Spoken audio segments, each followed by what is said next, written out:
What's up, SOBs? I'm Jared Logan. It may be 2021 out there, but in here, it is 1981. You have tuned in to tonight's episode of THAC0 Tuesdays, where we are playing Old School Essentials by Gavin Norman. Old School Essentials is a game that brings back the old 1980s rules for Dungeons & Dragons. We are playing through Dungeon Module B2, The Keep, on the Borderlands here on the Stream of Blood, where we play tabletop role-playing games for your amusement. I said my name, Jared Logan, and I'll bring you a little up to speed. It's been a little while since we played some THAC0 Tuesdays. We've been kind of, a little bit on hiatus for the summer here and there, and then we had other things to do. We had, some kind of great guest game masters come in to our Taste of Blood sessions, including one of the players that you'll see tonight. But we're happy to be back, and we're happy to crawl and grasp and claw our way to the end of the Caves of Chaos. We've been through most of the caves now. I think there are 2 caves that haven't been touched, and we are getting very close to the climax of this Gygax barn burner of an adventure. I'm going to just briefly mention, unlike most of our shows, this is a pretty tame PG show, but here on the Stream of Blood, we're called the Stream of Blood because sometimes we might describe a little bit of violence, especially in a dungeon crawl kind of scenario. So if that's the kind of thing that bothers you, maybe give this a miss. And remember that you can always let us know how you feel about our content on our Discord server. Hit us up. On the server of Blood, there are many channels there where you can say hello to us, and we will respond. We want you to know... Sorry, I had to mute my other computer. We want you to know that when you send us messages, we take them seriously, and we do listen to them. Okay, that said, let me bring in your incredible cast. This guy is my secret GM for every stream that we do. He is running the longest-lived 1980s-style Dungeons & Dragons character I've ever seen. He's gotten all the way from level 1 to level 3. Please welcome Clinton Trucks as Boople von Borplesby. Hey, hey! I was ready to say Boople von Borplesby, but I forgot your name. That's okay. I'm assaying the role of Boople von Borplesby this evening. Thank you for saying it. Thank you for portraying him. And can you tell me, can you tell me what Boople's stats are? Let's just jog everybody's memory. What is Boople?'s a dwarf, right? Boople's a dwarf, which in Old School Essentials is both his race and his class. Mm-hmm. Boople is above all other things, a careful adventurer. A man who does not barge into a room without making sure he knows what's on the other side of the door. His highest stat is Constitution, which is one of the reasons he is well nigh invincible. He has 12 hit points. Woo! Yeah, baby. That's a really nice, because everybody that started at level 1 had like 4 hit points, right? Or I think the maximum anybody could have was like something like 6. So Boople's doing really well. He did roll a 1 on a hit point increase. I know, yeah. Well, maybe he'll make it to 4 by the time we end the Caves of Chaos here. Let's bring in our next player. She is a fantastic streamer who's recently been streaming, I think, some of the Dishonored video game right here on Twitch, and she streams all kinds of fun things. And we're really, really happy to have her back as Robin Two Shoes. Is it Robin Two Shoes? Nope. Robin what? Softshoes. Robin Softshoes. God damn it, motherfucker! Sorry. Apologies to this fantastic player that we're so happy to have as part of our old school game. Please welcome the delightful PAULA DEMING. I know. You know what? I'm a sneaky thief. I gotta have those soft shoes and perhaps a past as a dancer. That's right. Robin has interest in the dancing arts, and that has led her to a life of crime, as many dancing careers often go. Yes, I started as an intern adventurer and have risen through the ranks. Robin is feeling more like a full-fledged adventurer at this point. I am level 2. And You've outlived a lot of other adventurers. I can't believe it. I've made it to a whopping 5 hit points. Ooh, fancy. I think I started with 2. Yeah, I think you did. And this game, I'm going to jinx myself by saying this, but this game has been the best dice luck I have ever had. I have done a lot of killing. I hope it holds out tonight. I don't know if it will, but my fingers are crossed. And I'm highly dexterous. You're a dexterous lass. You know how to pirouette. You know how to plie. Those skills, yeah. I can climb sheer surfaces, but I've never been able to actually manage doing it. I don't think yet. Let's look for an opportunity. You gotta pull that out. You got to, yeah. I'll bring in our final player. He is a fantastic game master. You can see on his Call of Cthulhu stream, Spot Hidden. He's also done a little GMing for us here on the Stream of Blood. Check out his Isles of Agony Ravenloft stream, which is available on YouTube from the Stream of Blood. We are so happy to have this guy back. He was in the first 2 episodes of THAC0, and we haven't seen him in the THAC0 den since. Please welcome London Carlisle as Hannibal Hotwater, everybody. Hey, what's up, y'all? What's going on, dude? Hannibal Hotwater of the Hotwater Halflings, right? Indeed. He's not very dexterous as halflings usually are, but what he lacks in that, he makes up in strength and charisma. You know, those rippling muscles and that dashing devilish charm. Right, okay. So he's a really charming, muscle-bound halfling, but a little clumsy. And he's currently level 1, right? He's still level 1. We didn't manage to level him up before you had to step away and do other things. Okay, so let me do this. 3 hit points as well. We have established, it is canonical in THAC0 Tuesdays that at one point like 30 years passed in the game. Because of something that we just made the case. Well, because of something stupid Nate Fernald did, I think. So 30 years passed. So I'm going to do you a favor. I'm going to see if you have leveled up to level 2, Hannibal. Okay? You have. Yes! Hannibal is level 2. But Clint, I'm not going to unseat you as the most powerful player in the game. You remain level 3, and your 2 friends will be level 2. And as a level 2 halfling, Hannibal, you can roll another d6 and add that to your hit dice. Roll a 6. A 3. Okay. Halfway there. Double. So you have a little more hit points. In 30 years, you've managed to make it up 1 level. You have a little more hit points. Everything else stays the same for a level 2 halfling. Okay. But I think that we can give you a weapon at least. You said you didn't have a weapon on your sheet, so maybe you lost your weapon in all that time. It's been a long time. It's been a while. Somewhere. So most weapons do the same damage in this game. They do 1d4, 1d8, or 1d6. Oh, there is a 2-handed sword that does 1d10, and I don't see any rules about being tiny. So there is a rule. The 2-handed rule, I believe, means if you're small, you can't wield it. Let me check. Oh, okay. Small people Yeah, have you're 2 hands.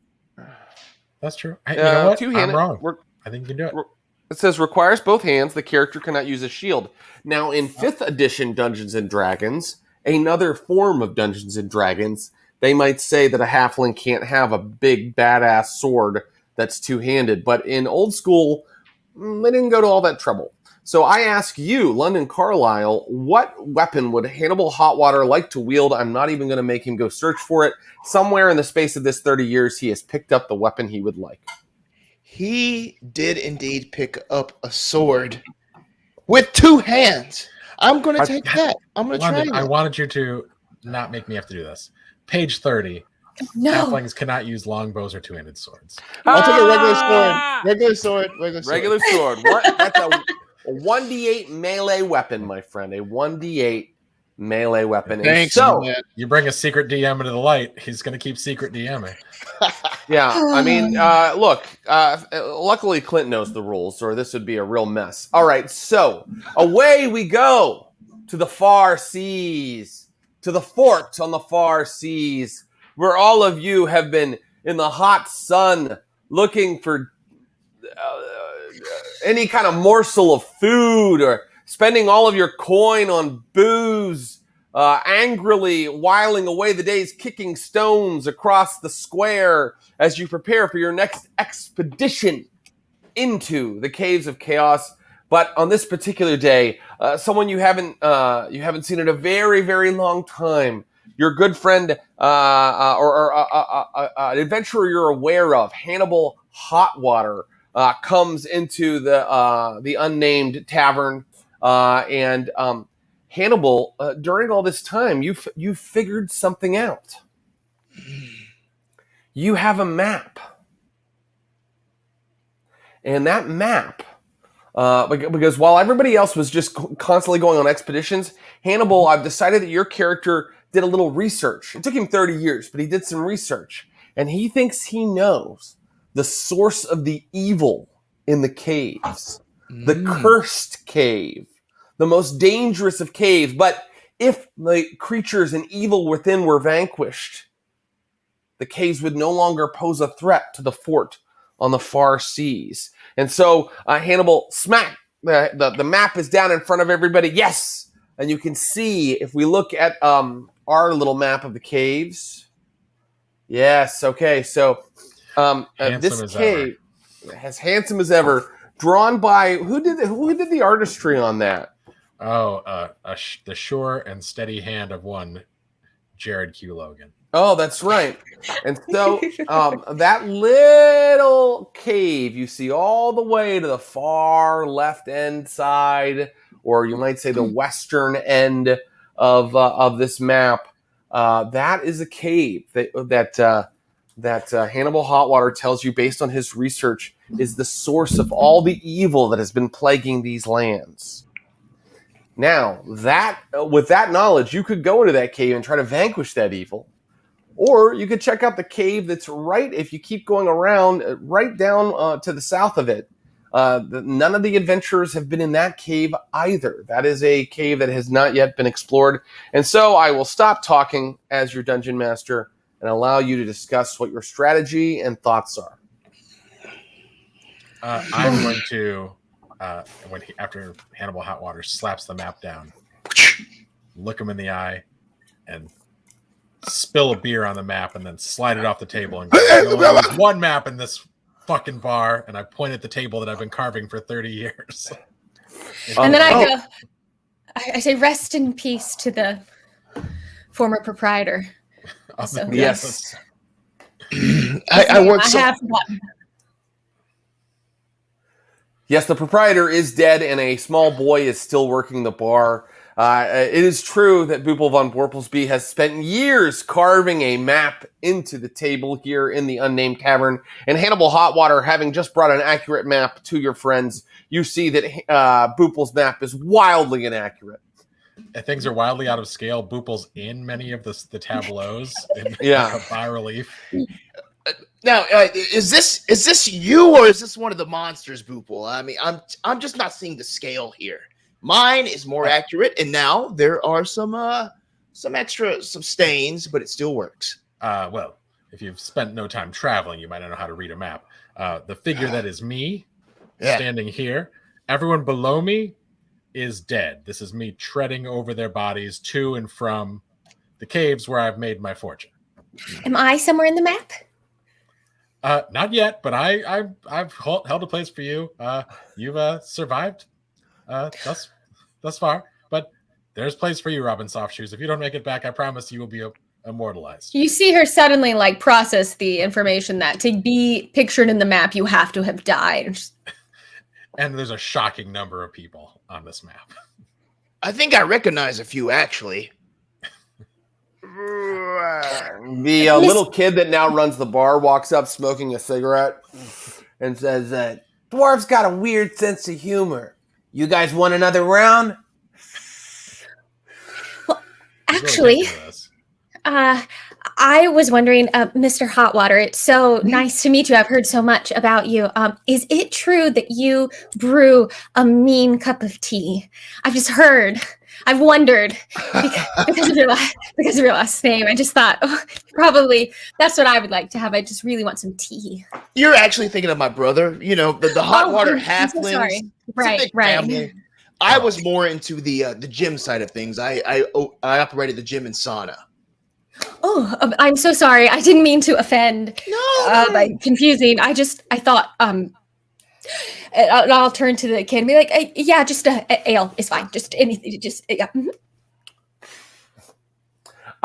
So Hannibal, you think that if once the evil is vanquished in this area, a gym and sauna would do really well in this fort? Ooh, but yes. Of course, the curse on the island must be lifted first. Yeah, cursed saunas are no good. Yeah, I've been there, done that. That's where I spent my 30 years. Mat making and cursed saunas. Would not recommend. Cursed talk. And now, And as with your that. dungeon master, I will ask you, what is your plan? You plan to go on another expedition to the Caves of Chaos? Or, if you want, it's completely fine. This is an open-ended game. You can just talk about various business plans your characters have in the future and drink hot beverages. I am eager for another jaunt to the Caves of Chaos. I think it's been a couple of years since I've been. I don't know if my fortunes have dwindled at that time, but I was pretty flush when last we played. So yeah, it's probably time to head back out, see what we can find. I'd like to go. I was thinking maybe we should do the cave that the evil isn't emanating from, just as like to get back into the groove. And also, she kind of like touches the edge of her cloak, and if you've noticed, it's a new cloak, and if you look at it, it looks almost black, but in just the right light, you can tell it's actually a very dark green cloak with a hood. And Like a jaguar.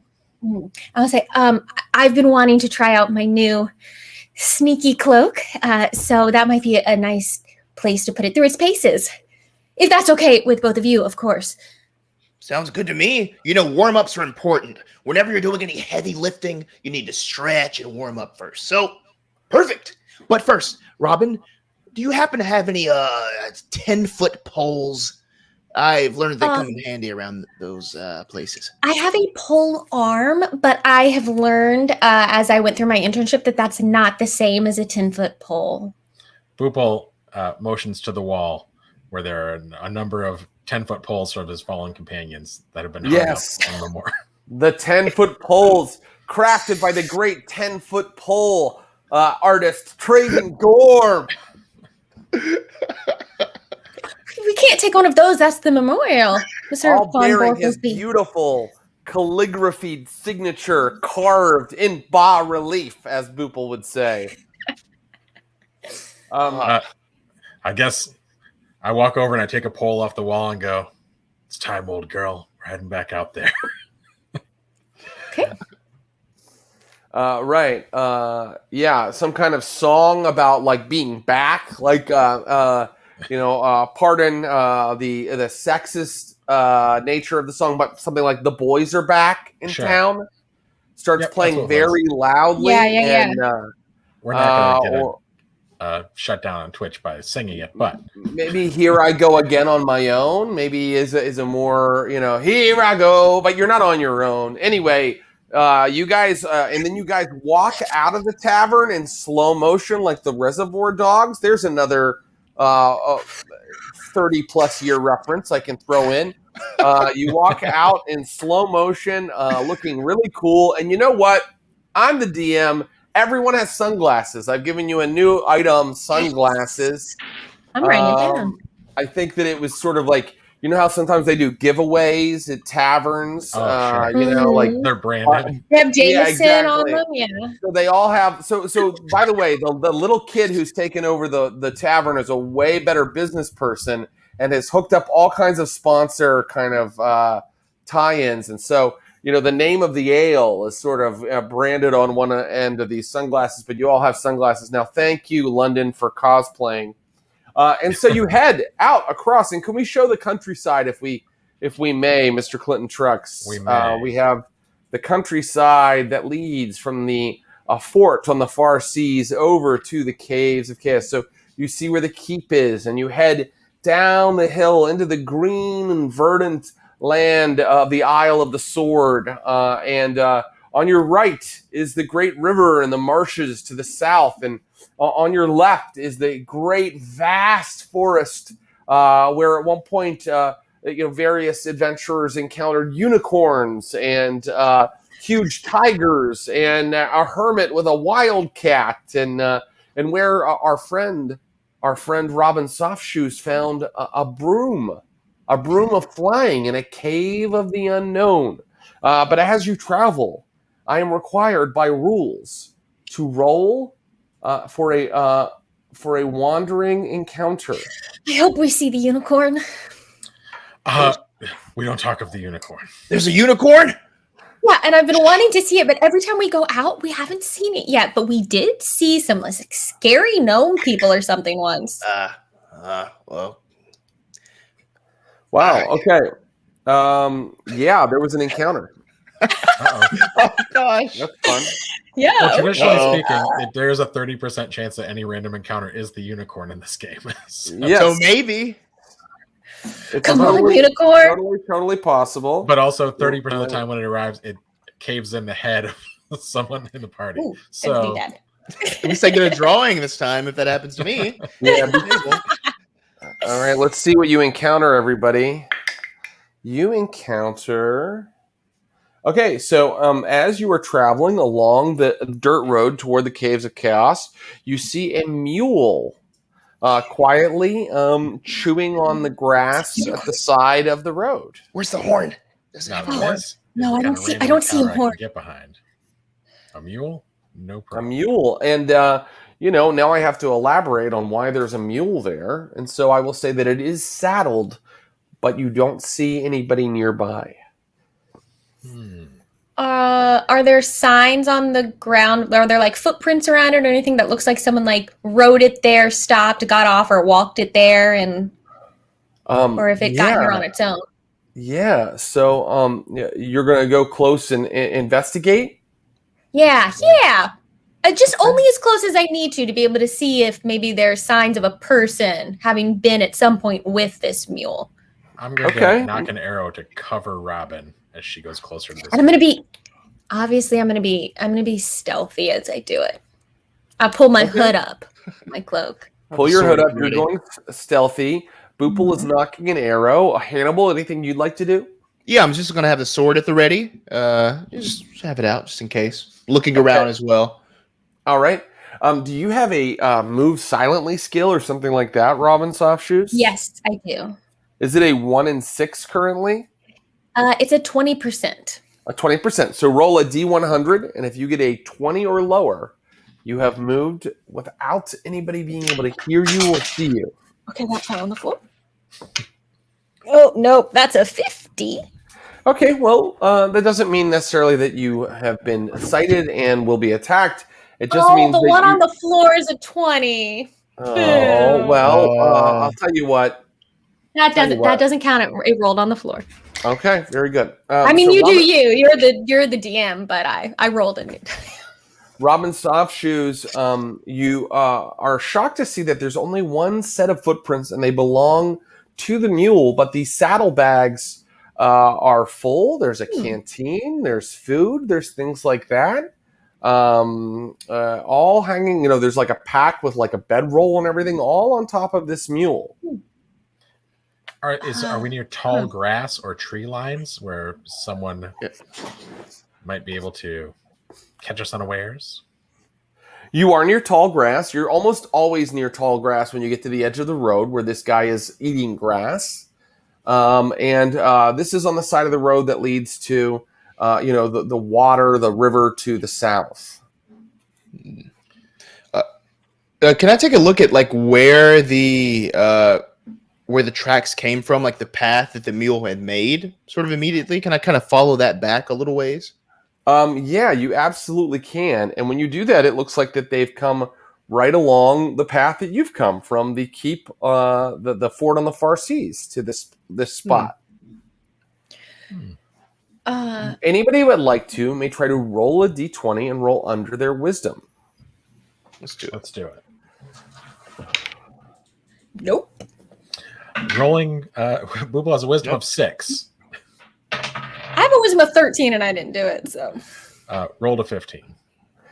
Also didn't do it. It's not until you hear its cry that you realize that there is some sort of humanoid person being held aloft high up in the air by an enormous bird that's kind of flapping away with him. That is why there were no humanoid footprints nearby. That snatched off the mule. Snatched right off the mule. How far away is the bird? Like, can I'm gonna say within distance to your bow, but you would take a -1 to your roll because of the distance. So It's more like than a tough 50 shot. Yes. Oh no, more than 100 feet. Yes, that's 50 correct. +1, so more than 100. Mm-hmm. I'll take the shot. Will anybody else take a shot? I would as well. I'd pull out and try and that one go real quick. I don't want to get grabbed, so I'm gonna halfling hide in this tall grass. Very good. Hannibal already learning already applying the rules for success in this game. Okay, go ahead, guys. Give me a roll. I mean, it's just. I mean, if I kill the bird, it's just going to drop this guy and kill him. But let's see what we can do. So it was a -1 for the distance? That's right. I don't know its armor class, but I rolled a 13. I rolled a 13. Okay, let's see. 2 hit for this guy is what's your THAC0 guy? You're at 19, right? Yes. Okay, so both of you rolled a 13. Mm-hmm. You both miss. The arrows go wide, and you hear the man scream. The person, it sounds like a male, scream as the bird carries him off over the tree line.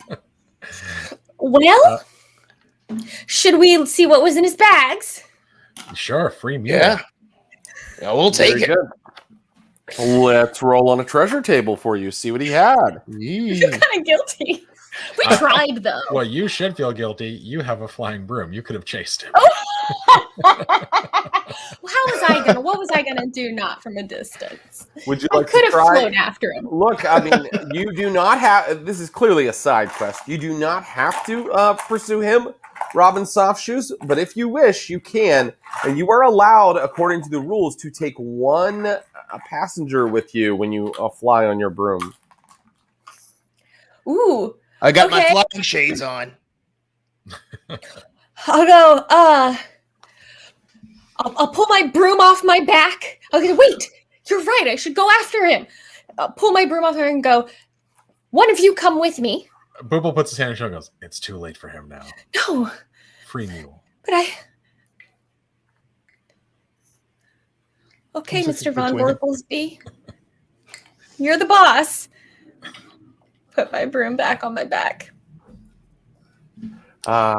And so you feel that very heavily. But what you do find in the packs are I'll use it at some point. Yeah, you find. Let's see here. Oh wow! Yeah, you find some armor +1. Ooh, baby! Okay. What kind of armor? Yeah, it is. Let's say leather armor. That sounds like a Robin Softshoes kind of thing, doesn't it? Or Hannibal Hotwater. Let's see. Weapons. Yeah. And you also find... Let's see here. This poor elf also was carrying...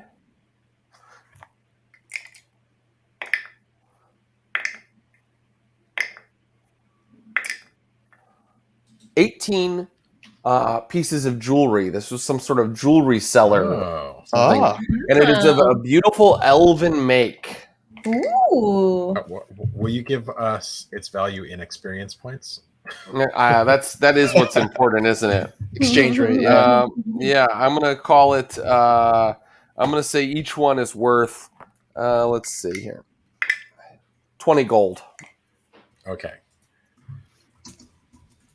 I'll make a note of this, guys. We'll split it up later. Awesome. I'm not going to forget, Boople. Remember, if you don't, people watching, that in this game, loot equals XP. So this was a really fortuitous encounter. And the mule is kind of...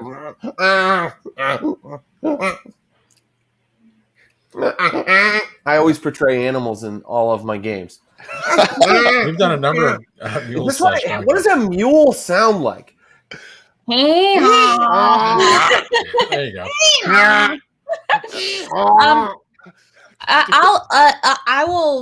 I'll say I think this mule should roam free, and after we've gotten all the stuff off, I'll whack it on its bum and see if it'll run home. Ooh, okay. Yeah, this mule doesn't run when you whack on its bum, but it looks really irritated and it kind of snaps at you. So okay, stay here then. This mule is as good as lizard man food already. It's just jealous that it's not a unicorn, okay? True. That's its problem. That's You hear so that, mule? true. The I wish you were a mule, unicorn mule. the mule makes kind of a face like it understands that you're insulting it, and it kind of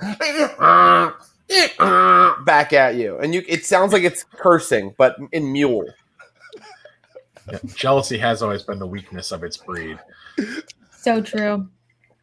Can I try on this armor and see, or I'll hold it? Does it? Oh, I guess it used to belong to an elf. Could it fit Hannibal, or I don't want to just take it. So, it could Hold it up. easily be How's it look? carved by an artisan back at the fort to fit a halfling, but right now it currently fits a non-diminutive person. But if you wanted to chop it in half and have an artisan back at the fort work on it, they could make 2 sets of halfling armor out of this one set of sort of basically the person that was carried away was an elf, so this is like elven armor. Mm-hmm. Do you all mind if I try this on? Oh, go ahead. Yeah, and don't forget the shades. The shades will add a nice touch to it. Thank you. Yeah, that's right. So I'll put this on and see if it seems like something that I can still do my sneakiness in, and how it like feels, or if it's like, no, I'm not gonna be able to move very well in this. And if that's the case, then You can do your sneakiness in it because it's a leather kind of an armor. Mm-hmm. You're not sure what kind of animal gave this hide, but it's almost like I would describe it like seal skin or some sort of aquatic mammal. It's kind of like this beautiful sort of gray leather, and you look kind of cool. Looks so good under my cloak. Would you use the term supple, Jared?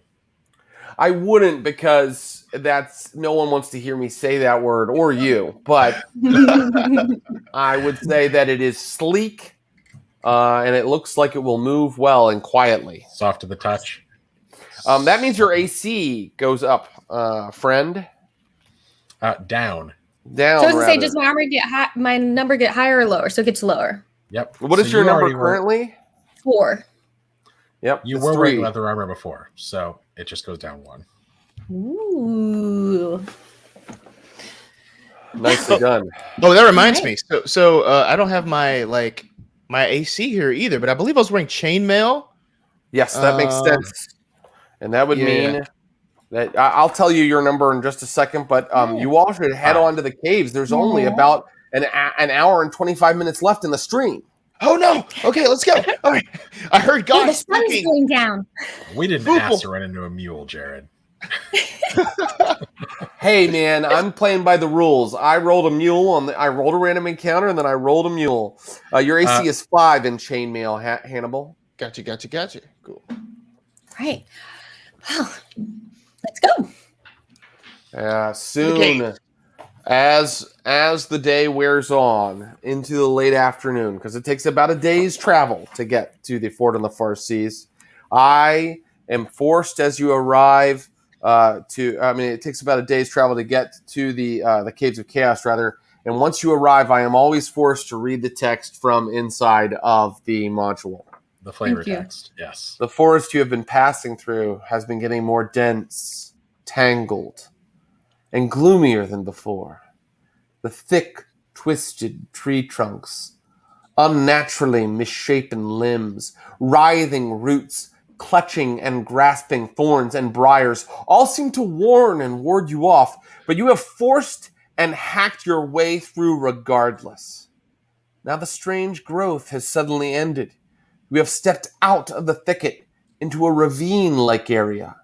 The walls rise rather steeply to either side to a height of about 100 feet or so. Dark, streaked rock mingled with earth. Clumps of trees grow here and there, both on the floor of the ravine and up the sloping walls of the canyon. And this is the part where Gary Gygax just starts, yes, that's the exact effect I want. Look, you can practically see it before you. And then Gary Gygax just starts getting very technical about the number of feet. The ravine runs at least 400 feet west, actually 440 feet. That's in here. To where the western end rises in a steep slope. Blah, blah, blah, gackety, schmackety, you guys get it, you're here! And a pall of gloominess lies over everything, because here is evil. The creatures that live here are the primal early accidents of the gods before they made elven and dwarven and halfling and humankind. This is the Caves of Chaos. And so let me know where you would like to go. Well, we know which cave we're looking for, right? We're not going to the one at the farthest end. We're instead going to go to the one just... The southern one, yeah. Yes, the one down there. I got you. Yes, absolutely. Okay, so let me bring up that entry. Moving through the floor of the ravine in the past. So, guys, Robin, I don't need to tell you, step lightly. Everybody keep your eyes peeled. I have soft shoes. All right, let's see here. So yeah, I mean, there's a lot of evil monsters living here, and there were some populations of them that you did not completely wipe out. So they could still be alive. They could still be around. And if several years have passed, as Boople says, they could even possibly be have regrown their ranks, had little babies, and made love, and made sweet little families of monsters that have risen to plague the fields of men and drink their blood and break their bones and drink their bone marrow. And so here we go. It's really cute, though. But they're cute. They are cute. That sentence started with making love and ended with drinking bone marrow. You've never experienced that? Let's see if there's a wandering monster. Okay, there's no... as you guys very carefully and with your eyes peeled head into the ravine, you notice it gets noticeably colder, but you do not see any creatures moving about. Today it is gray and quiet, and everything seems still. And so let me know when you are moving to the mouth of that cave, and if you would like to do anything as you approach. As we pass each of the sort of brushy areas, we've been attacked from them in the past. I'm going to beat the brush with my 10-foot pole. Make sure there's nothing hiding in it. Smart. Very good. So you beat the brush, and nothing is hiding in the brush there at all. Let me see where we're going exactly. Yes, okay. So yeah, you beat the brush here at the base of the hill, because you have to climb up the side of the ravine to get to the cave that you're speaking of, and nothing comes out of the brush.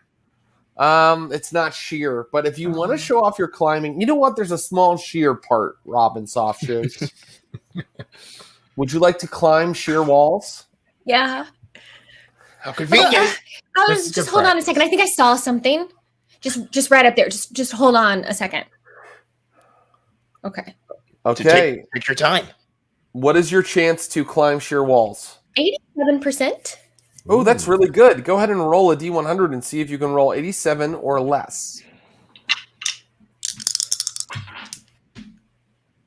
I rolled a 33. A 33 means you succeed. And because you're such a good climber, I'm going to do something for you. I'm going to say that if you like, you have gotten above the cave. The cave, by the way, let me just briefly describe it. It looks really like a crack in the mountain. It doesn't look like it's worked that there is any sort of door or any kind of like on purpose architecture here. It really looks like just like kind of where two boulders kind of came to rest with a black gaping hole in between them. But Robin has climbed straight up the sheer side of one of those boulders and is now kind of hanging above the cave. And as I was climbing, if there was like any like brush that was like kind of growing out the side of the rock, if I went by that, the cape somehow like it almost like camouflages in that brush. Obviously it stands out against the rock itself, but against the greenery, it's almost like, wait, where'd she go? Wow. Robin, where did you come up with this item? Normally a dungeon master would have to give you such a thing. I just was like, cool. It's not magical or anything. It's just cool. Okay, does anybody else have any cool clothes that they want to just imagine without my permission? I was gonna buy it in town if we had a shopping section, but we didn't, so I just said it. Flashback. Okay, I'd like to 48 flashback. hours ago. My cloaks are very special, my dear. I can't give them away for just a few pennies. I'm the cloak seller, Devlin. Devlin, thank you so much. Of course not. I would love to pay you for what you think the cloak is worth. I have one beautiful cloak that would be of much use to an adventurer like you. It almost seems to create camouflage when you move through the wilderness. It doesn't. Let me be very clear. Right. It doesn't give you any sort of actual camouflage advantage. Okay. But cosmetically, in a way that wouldn't actually affect, say, a combat situation. Of course. Or a sneaking situation. Of course. It looks like it can. As long as it doesn't make the sneaking situation worse. I just want to look cool. Wow. It looked really cool, but you're right. I could see you the whole time. 50 gold. Yikes. Good night. I don't know if this all got converted to experience last time or not. I have written down 125 gold, but that might have all gotten converted. Look, it's been a few years. How about 30 gold? You know what? I'll allow you to do that.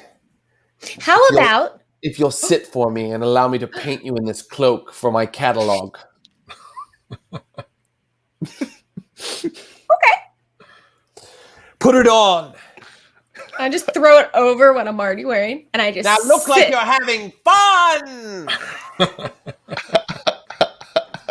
Oh, yeah. Devlin. Robin is runway. Robin is catalog. And now, please add to your inventory cloak catalog with you on the cover. Yes. Also, thank you for putting up with my cloak. Oh, please. Thank you for putting up with my improv. Okay. I deserved it. So now, sunglasses Robin. And a catalog. Robin, looking very ninja-like in her almost camouflage in cloak, is hanging above the entrance to the cave. Well, we will scramble up far less nimbly to the mouth of the cave. Okay, very good. At the mouth of the cave, you notice that it goes back some feet, and then the stone appears to change a little bit. Let me give you a clear idea. Yeah, so it looks like it goes back about 20 feet, and then you can kind of detect what look like worked walls, and you can also roll a d6 for me right now. Don't mind. Everyone or just... Just one of you, if you don't mind. Right. Let's have Boople do it. Boople. I rolled a 4. I don't know. That's a good result for you. Let's see what happens to these guys. You were not surprised that something was inside the cave, and neither were they. There are silhouettes back where the rough stone becomes worked stone. There are hairy silhouettes moving on legs that kind of look like the legs of a dog. I don't know what you call that, where you kind of have like the the backward. Oh yeah, the backward you know what I'm knee talking joint. about? yeah. What is that called? Anybody in the chat? What is the zoological term? But anyway, you hear them kind of go, and then shit. it's time to Knowles. roll initiative. Already? One of you. Let's roll initiative by sides. I have a very high deck, so do y'all want me to roll initiative? That sounds good. Please do. Because I'll get a +3 on it. Yikes, please. Nice. So 7 total. Then you win. And so you guys may act first. You may act in any order you want. The first thing that I ask is for, I believe it is, let's see. Movement. Would you like to move anywhere, Robin? I'm on top of the I'm on top of the like cave entrance. Are they in the cave entrance? And they're a little ways back. They're like 20 feet back. So I too. would need to be like hanging down and like peeking That's right. in. Yeah. Which would be difficult to like shoot my bow from that kind of Spider-Man type position. But if we can lure them out, you can drop down and sneak attack. Mm-hmm. True. I will stay where I am then. But as I'm crouching down, getting ready to sneak, I'll go, should we try to talk to them or this time or just kill them? We gotta kill them. Okay. Everybody, this is the move part of the round. So who else would like to move? We got a lot of great answers for what you call that type of leg in the chat. Digitigrade is the correct term. Well, That's exactly what I would say. I like reverse knee. I like Bacchus Neus. I like dogum lugs. Dogum lugs. Yeah. Mm-hmm. Good boy legs. Yeah. Boy legs. That's nice. Sure. Those are all great. Thank you, guys. But digitigrade is the correct answer. Okay. Yeah. So I need to know: are Hannibal or Boople moving? No. Well, I as long as I am in position to fire an arrow into the cave, I am not moving. Okay. Great. What about you, Hannibal? Do I have a bow as well? Yeah. You know what? Of course you do. Yeah. Cool. So what I'm gonna yeah. do, I'm gonna move to the nearest underbrush if I could, or the nearest those like bushes that was poked earlier. Mm-hmm. I'm gonna move there and see if I can just like hide. Okay. Oh yeah, we're hiding. Okay, so you're joining Robin in her like trap. You know, maybe you'll be able to like jump out of them and get the drop on them. And so that leaves just our friend Boople, who currently can see them and fire at them if he'd like to. And that does bring us to missile attacks. Boople. I am going to fire my short bow into the cave. Okay. I don't know their AC, but I got. Well, are you firing it at them? You just said into the cave. Oh yes, at one of the targets. Okay, great. What did you roll? I have infravision. 14. 14. You hit. Huzzah! Then.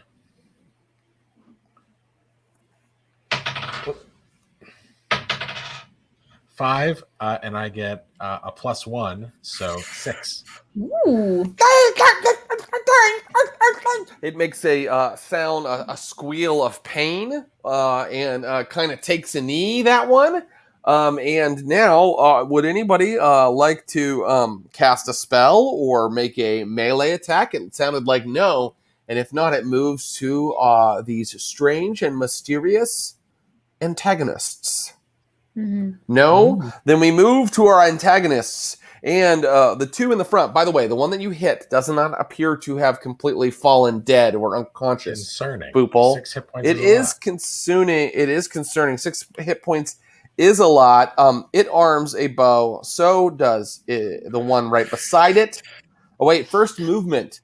There are actually 2 more silhouettes behind them, or more creatures behind them, and those silhouettes turn and run deeper into the cave. Oh no! Then the 2 up front arm their bows and prepare for missile attacks. And here they go. Okay, they're not bad. They're not bad. Here we go. Boople, what's your AC? 3. 2 if I can get my shield up, but I was using my bow, so we'll presume I'm not using it. Okay, well, I tell you, friend, the first guy misses you big time, and the second guy Oh, he hits you big time, buddy. Ooh. Oh no. He hits you big time because he has to hit a 15 and he just rolled a 16 on his bow. Yep. It's not good. It's not good. Okay, here we go. And he rolled 3 HP of damage to you. I'll take it. All right, and I'm going to roll. Let's see. They will run for help. Okay. I'm going to roll to see something. Okay, great. And now it's back to your side, guys. What So would they you like to haven't do? moved out of the. They haven't No, they're moved toward our staying right trap there. at all. No, they haven't moved toward you yet. Nope. Yeah, if we're at the move portion of it, I'm going to move. There's 2 of them and only 1 of me, so let's not stand in and get shot. So I'm going to move out of melee angle or missile angle, so I can't be shot again. That means that you also are sort of out of. I mean, I'll still allow you to try it if you want, but I might make it a little tougher. Okay. Right. Although you can, I mean, you could kind of back and have cover. You want to just have cover? They could still take shots at you, but it would be tougher. Yeah, let's do it. My hope is that I'm trying to draw them out here. So your AC, I'm gonna take your AC down. You said it was 3 before. Let's take it down to 1 for the cover that you have. Okay. So if they fire at you, they'll have to hit that. Does anybody else want to move, or do you want to keep your positions? I think I want to kind of move out now because I'm Can worried you fire that from your hidden position, Hannibal? Yeah, that's it. Yeah. I don't think I can. Can I? Well, not currently, but if you'd like to also take the other side of the cave, like your friend Boople, and kind of have your back right up there to the door, I'll give you the same deal. -2 to your AC while you have this cover. Sound good? That sounds good. I'll take it.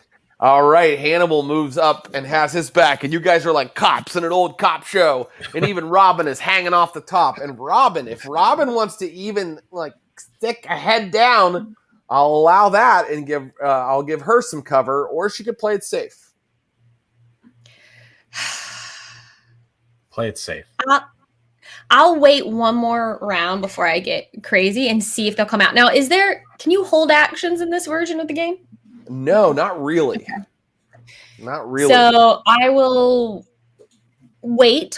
I will wait and say where I am in case they come running out. I'll have a better chance at hitting. I'll wait for now. Sorry. Okay, no problem at all. Missile attacks. Well, I don't have angle anymore, do I? I told you that I would allow you to still fire, I'm gonna do it. You know, you're kind of close. Yeah, they can fire at you. You can fire at them, but you're getting a little cover. 16. 16 is a hit. Nice. Same one you hit before, I assume. 4. 4 damage, and that takes him down. He's down, and now there's only 1 who hasn't been hit yet. Anybody else? Missile attacks. Yes, go Hannibal. Let's do it. Cool. So that is a 12. So 11, and I got a +1 for being a halfling here. Is that right? So 12. Why do you get a +1 for being a halfling? Halfling's keen coordination grants him +1 bonus to attack rolls with all missile weapons. Woo! Yeah, that's why. And 12, the targets unfortunately. within 50 feet. He also gets another +1 for a short range. So that's 13, but still not quite enough to hit this guy. Okay. Too old for this shit. Yeah, Hannibal has become a grizzled Danny Glover type since last we saw him. Your arrow does go wide. And would anybody like to do anything else? No, I don't believe that you can move now and take a melee attack. Yeah. And I don't believe anybody has any spells. And so now, since this man is all alone, I'm going to roll a little morale on this character. And let's just see if he stays put. He does indeed stay put. And he's going to roll attacks against, or just an attack against Boople. But Boople, your AC is now 1, okay? Okay. Here we go. Oh boy, he rolled a 16. And your AC is 1. He hits you. Son of a bitch. Yeah. That was the risk you took. It is. And his barbarian arrow, which looks like it was carved by a crude, almost inhuman hand, hits you for 5 HP of damage. Son of a bitch. Yikes. No, Boople. And he is standing his ground, and it is a new round for our team. Okay. Any movement? I can't stay up here. He's not coming out. So I will drop down from the above the cave opening. I am like a really cool, like, drop down with the idea of like, I would like drop down and like, ooh, surprise. And there's a third one of us. So I can be like, pow, with my. That's surprising. So I would say it's very surprising. I'm going to rule that Robin actually says some of the things that Paula just said. She's like, and I dropped down like, pow, woo. As I'm doing it.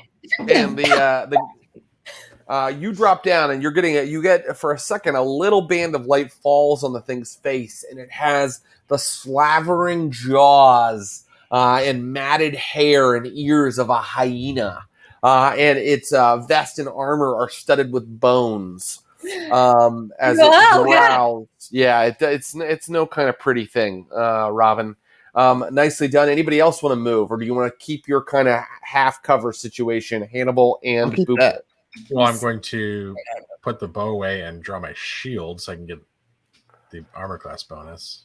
Okay, so with your shield drawn, you cannot fire your bow. Is that right? That's correct. Okay, so you're keeping it where you are in cover, but you're taking your shield bonus. Your AC will go down to like 0 right now. Is that correct? That's correct. Okay. And Hannibal, you're staying where you're at as well. Mm-hmm. Indeed. Missile attacks time, everybody. Let's have Robin make hers. If that's what you were planning on doing. Yes, I will absolutely unleash an arrow. Do I get any sort of distancy kind of a buff or? He's within 40 feet, right? So that means that he is. He gives you a +1 to your attack roll, if I'm not mistaken. Correct. Missile attacks +1 to hit if it's short. Yeah, short range. I also have. I'm worried this is incorrect, but I've played it this way every time. So whatever. It says longbow +3, so it would be a. That's your dexterity bonus. Aha. That's your normal attack bonus, right? Yep. Yeah. So that would then stack. This is not good enough. So that would be a 14 total. 14. Wait now. That hits. I thought it wouldn't. Go pow! Surprise! Direct and he's like, your arrow hits home, Robin. Do the damage for your bow. 4 damage. Okay. And now it's Hannibal's turn. Okay, we're gonna go with another missile attack there. It is only 9. Oh, only a 9. Okay, that's not enough to hit him. And then it is his turn. And now that he's been hit, I will allow another morale check. Please run away. He succeeds. He will not run away. And so he aims at Robin Softshoes. And he fires.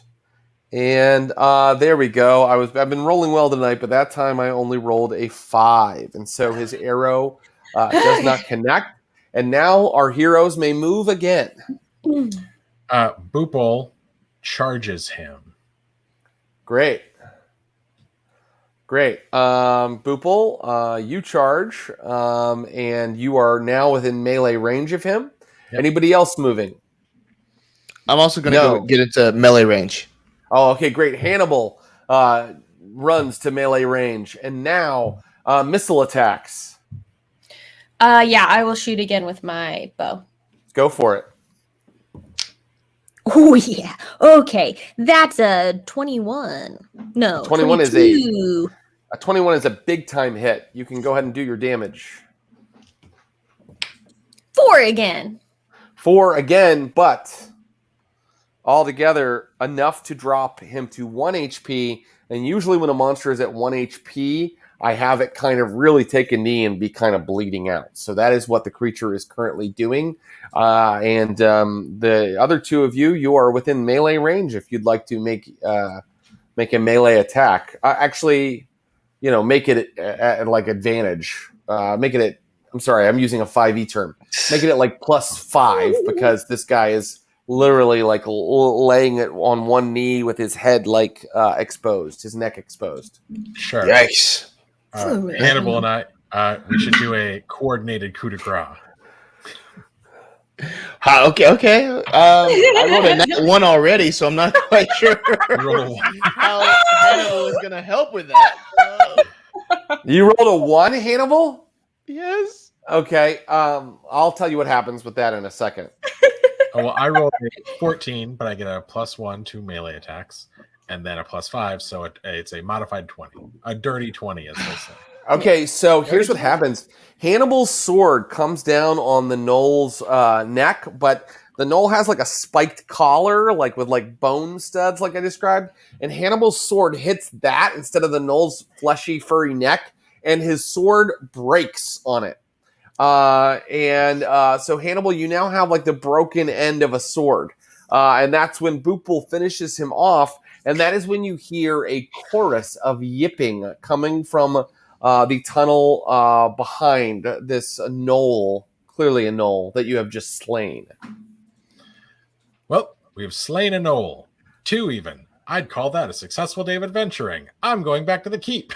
Boople leaves. I'm great. Oh, My sword, Boople. Okay, so let's do this correctly. Let's do it by turn. On this turn, 8 gnolls arrive in the chamber that is directly ahead of you. They are in lines of 2 because it's not so wide that they can all be, so that there's like 2, 4, 6, and 8. The final 2 are back around the corner. They can't even like target you yet. That is what happens on their turn with movement, and none of them can attack you because they're arriving and getting used to things. But I'm not even going to roll for surprise because they know you're there. And now it's your turn. I run. Yes, you run. You run. Okay. What is your speed and distance that you can go? Boople's speed is, well, when running, it's 60. Okay, very good. So, Boople, you are out of the cave and down the slope quite a ways. Robin and Hannibal, what are you doing? we should probably go. And I'll follow Boople out. This looks bad. That was a good warm up. Yeah. It was a good day. Yeah, I'm with you there, Robin and Boople. I need a new sword. So, all right, everybody runs, and you guys are out of the cave and running down the slope out of there. But I'm going to keep going turn by turn. Let me see how fast these things can go. Oh, gosh.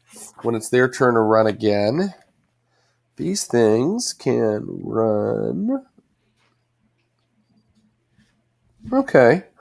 Yeah, they're about the same speed as you. So they're going pretty quickly too. And they're actually catching up on you. And also, I have to do see if there's a wandering monster outside when you guys get back outside. You don't have to do that. I don't have to, but I am going to. Here we go. Ill-advised adventure. Okay. All right. Nothing. It's still quiet outside, but these gnolls are all coming out of the cave. There are 8 of them all coming out of the cave behind you. And they're all pulling longbows. So let me know if you want to just, it's your turn again. I can tell you they've all pulled longbows. Next round, they're going to start firing when they get to their missile attack phase. So it's your turn again, top of your turn. You can just continue to run like straight beeline out of the ravine, or you can do something else with your movement. Well, if I were to go down the slope, is there any cover I can put between me and the archers? Yeah. Would you like to put yourself behind some cover? Is that what you're saying?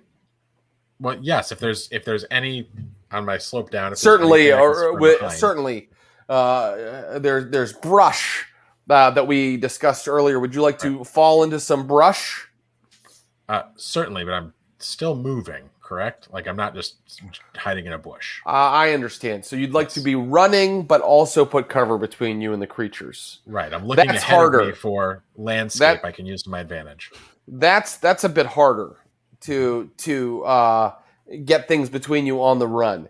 Right. What you could do, Boople, as the first person to say, I'm getting out of here, is put other companions between you and them by kind of staying directly in front of them. Or you could stop and get behind something. But you can't. I'm not going to allow you to just go, I run with stuff between me and them. It's not quite how it works. Not a problem. Then Boople is simply going to flat out run, but will scream behind him, "Fly, you fools!" Oh yeah, fly, you fools! Yeah, interesting. Oh. Okay. Okay. I have an idea. Mm-hmm. Okay, so as we're running, I'm gonna take my broom off of my back and I'm gonna say, "Mr. Hotwater, jump on!" And I'll stop just long enough to throw my leg over the broom so that Hannibal can hop on and we can try and take off. I have a whole plan I want to do, but we need to do it step by step. So 1 second before we go, and I'll wait for her to get everything down and take it out. 1 second. All right, let's go. And then this is time. I'm gonna call that a free action because it's awesome. And you hop onto the broom. I'm gonna say that you have hopped onto the broom, and the broom has started to go aloft, but is still sort of a level with people that would be on the ground until next turn when you take off into the stratosphere. Is that fair? You can disagree because they are about to start firing.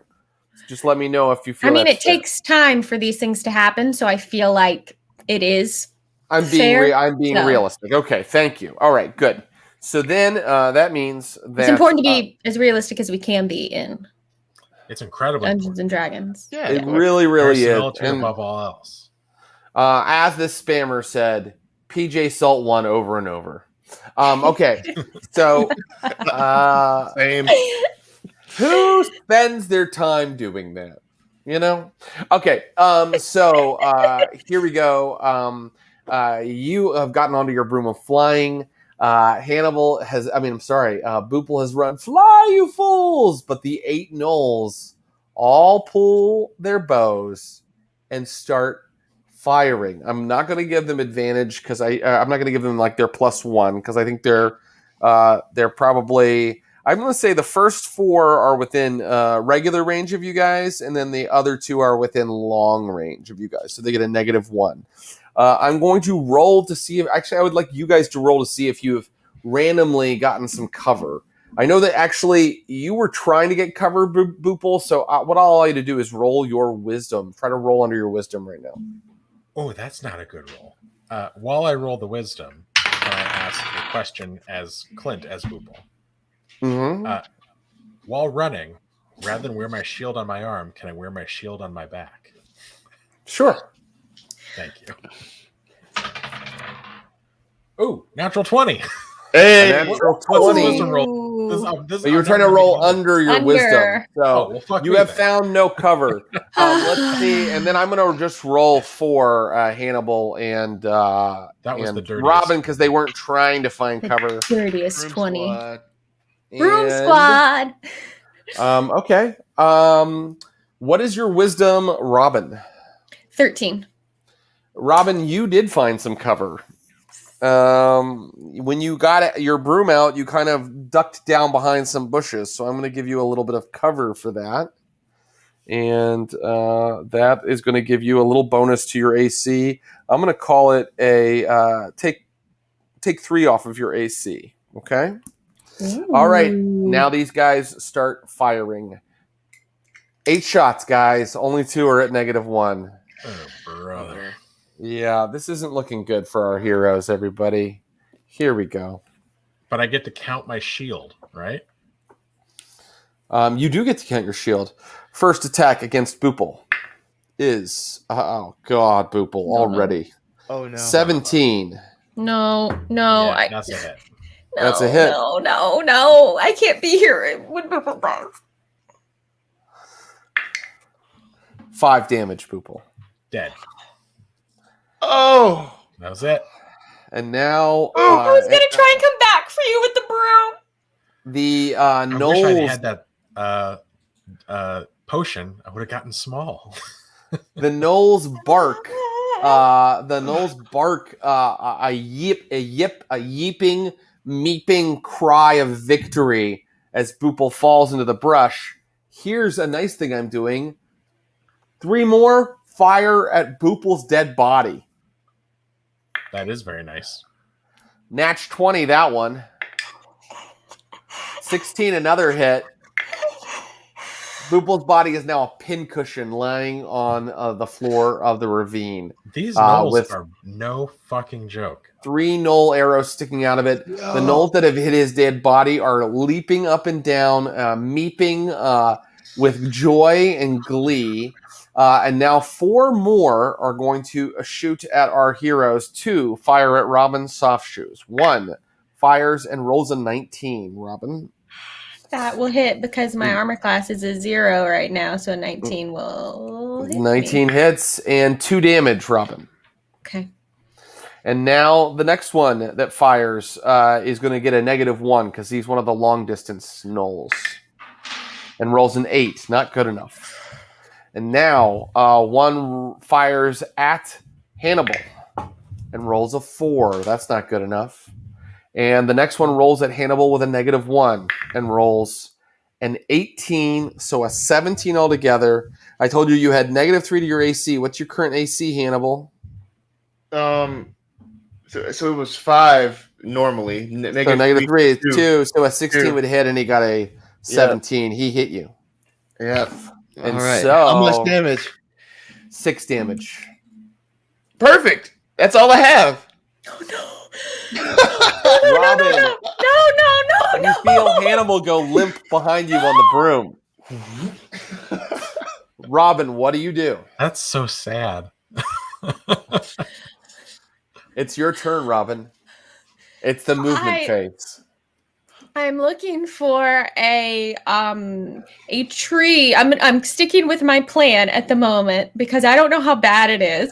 So I'm looking for a high up place where I wanted to deposit Hannibal and then go back for Boople. Great. So you quickly zip 140 feet, which is how far and fast the broom can go. And yeah, there's a tree nearby where you could deposit Hannibal. And as you turn back to pull him off of your broom to help him into the tree, you realize that he is, well, you describe what Hannibal looks like in repose, London. He looks just every bit as muscly as he did in life. He's still just as beautiful. And those shades. Oh, it's like a Weekend at Bernie's kind of thing. That's Still, why you didn't know he was dead right away. Yeah. So you can still bring him back and pretend that he's still with you and everything if you want to. But I realize that's kind of disturbing. So it's up to you. I'm sorry. There's rough day for Rob. Dead is dead. I can't. There's nothing that can be done. I can't take them to someone in town who can magically bring them back to life. You could go actually. to a priest, like maybe the high priest of Enkidu at the fort, and see if he has like access to powers of resurrection. But right now, you only have 1 body. I'm going to deposit it. Sorry, I'm going to deposit it on the tree. Where I'm going to hide. Okay, here's what I'm going to do. Ooh, what would I know about gnolls? Would I know whether or not they'd leave the dead body of Boople, or are they going to like take it back for like trophies or something horrible? Try to roll under your intelligence. No, I rolled a 14. My intelligence is 6. Okay. You're not sure. Maybe it'll be fine. Okay, I'm going to stop in this tree and just like hide here for a minute and hope that they just go away and leave the body alone so that it's safe before I go down there to get him. Okay. Let's see what they do. Certainly nobody's dying on my watch. Yeah. Let's see how they handle it. I was going to say, is there like a taxidermy shop that you could take him to? You could take Hannibal and get him stuffed. That'd be a really nice trophy for the Nameless Tavern. Yeah, I'll do it like this. So you're pretty far away from them right now, and they roll morale, and they are doing great on morale. So they kind of just hang out for a long time, and now I'm going to see if they can figure out where you're at. Because you went kind of far and fast up into the air, up into this tree. Okay, they are they're not that smart, so they're completely flummoxed. They have no idea where you've gone. They didn't. I guess they were too busy gloating over the death of Boople to kind of notice you fly up into the sky very quickly. And they roll morale again, and that time they fail. And so they quickly get bored, but before they leave, they drag Boople von Borpleby's corpse back into the cave with them. And now the adventure is about giving your friend a proper burial. So, Jared, can I have a flashback? Yes. Flashback to one fiscal year ago, as Boople's with his financial planner, trying to figure out what to do with all of his gold. And he wills all of it to the child who has taken over the bar and says, all I ask is that you give me a proper wake and outfit those who will walk in my shadow. What does that mean, walk in your shadow? I wrote it down with the lawyer. He'll tell you. Okay. I'm a bartender now. The best in town. And then I muss his hair. Okay. I will put Hannibal back on the broom then and fly back to the keep and try and find a priest. Very good. Okay, so let's bring up the fort on the far seas. Let's show the map of the fort itself, if you don't mind. Robin comes into the fort. Robin, you can literally fly over the walls, but I'm not going to. You know what? I'm going to do you a favor and not waste your time on needless encounters. That probably gets the guards pretty mad. So if you want to be sneaky and fly in over the walls, you can, or you can go through the main door. I'll go through the main door. Okay. On your broom, there's absolutely no need for an encounter. Actually, there is, because you could roll the bird, right? Oh. Yeah. Let me see here. Holy shit! No way. Well, let's see what animal I roll. Oh, because if it's not the bird, if it's not the bird, it's not. It's not a danger to Robin, but she could see something far, far below. It's now full night as you're flying back, but you're able to fly back so quickly that you'll be locked outside of the fort for the evening. So, look, I'm not trying to give you extra difficulties. Just kind of let me know how she passes that night. But first, let's make sure that whatever this wilderness encounter is, it's not something that could get you up in the air. So here we go. Mm-hmm. Okay, yeah. You see like a large kind of like lizard moving about out of the marsh below, but you don't have to mess with it if you don't want to. No. But you will be arriving at the fort like in the witching hour, 1 a.m. And the doors are locked up tight. So do you just spend a night? What do you do? I will land in a tree somewhere. Mm-hmm. Mm-hmm. With the dead body of my friend.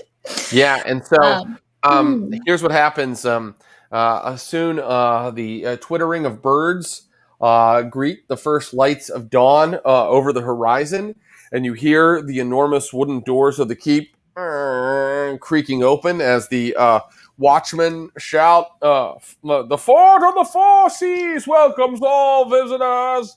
But you look over, and there, hanging in the tree with you, is the rigor mortis, stiffened corpse of poor Hannibal Hotwater that Just is looks like now he's giving flexing off. harder. It's now giving off a bit of a stench. And Hannibal, the sunglasses remain, but your expression has changed. Could you please show Robin what it looks like now? Yeah. Let's get that rictus.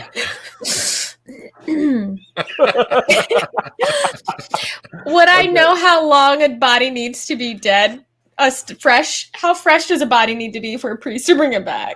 I wouldn't be able to tell you. You know, if you roll under your intelligence, even then you wouldn't know because you're not a wizard. If you were a wizard, you might know that, but you're a thief. I'm just gonna try and carry him and walk him into town and try and find a priest. I've started this. I have to try and finish.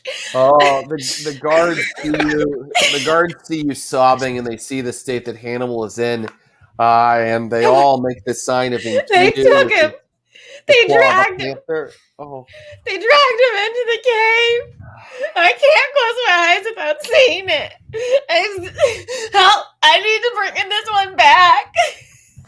They all point you to the temple of the priest of Enkidu, which is right up against the keep proper. Yeah, you can go and talk to him. Yeah, please. I'm just gonna walk in and I'm gonna be like, please bring this one back. Very good. The priest is not there. You actually are greeted by the curate in the chapel. He kind of looks you over and he's like, "Oh dear, lost another one, have we?" Please, can you do anything? Well, I'm afraid I am but a humble curate. I go, do you know who I am? And I drop the stiffened body of Hannibal Hotwater. I reach into my pack. I pull out the catalog with me on the cover, and I say, "You helped me. I'm famous." You were the latest Devlin cover girl? This is the cloak. I'm wearing it right now. I can't help you, but I can guide you to a place where you might be able to help him. Well, how long is it going to take? Because it'll only take a day to get there. He's going to be so gross by then. I know. We'll put him in some sort of... Now, what I can do is I can put him in a bag full of herbs. And that sort of tends to mitigate the smell a little bit. He's a ruddy fat man, and sort of a mitre, and he has lots of gold chains dangling from him and attached to his different rings. And you are here in the chapel of Enkidu, where everything is like there's a giant panther idol like leaping toward the congregation, and huge drums that people beat. And they give deference to the god of the wild, Enkidu, here. But the curate, yes, he looks like he has taken a lot of the offerings of the parishioners and converted them into a fine silken robe for himself. But he is offering to take you to a place where it is said the veil between the living and the dead is thin. In those places, the gods sometimes tread. We could take your friend's body to that place. Oh, but it will be a hard-won journey. I recommend you bring at least 2 other stout adventurers, armed to the teeth, preferably young, nubile, hale and hearty. Will you be coming with us, or? Of course I will. Of course I will. Because once we are in this place, I will have to call upon Enkidu. And if he is there, he has the power to do this thing. And are you qualified, or do we need like an actual priest? I assure you I'm very qualified. Also, will he come back as like a zombie, or will he be like his normal self again? Because I don't want to like Completely rip him normal. from heaven and him, No, he won't be ripped from heaven. Right now, his soul is in the nether realm, which is an intermediate state between the lower and higher planes. When he comes back, he will be good as new, maybe better.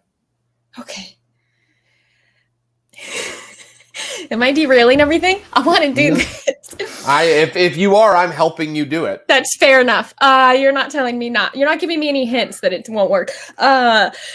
Yes. Okay. I will put him in a bag of herbs. I'm gonna go to the tavern, the one that little kid runs, and I'm gonna drum up some help, and I'll just like shove the body at him and just like get out of there and go to gather new adventuring friends. Great. The curate, as requested, sews Hannibal Hotwater's body into a bag of herbs.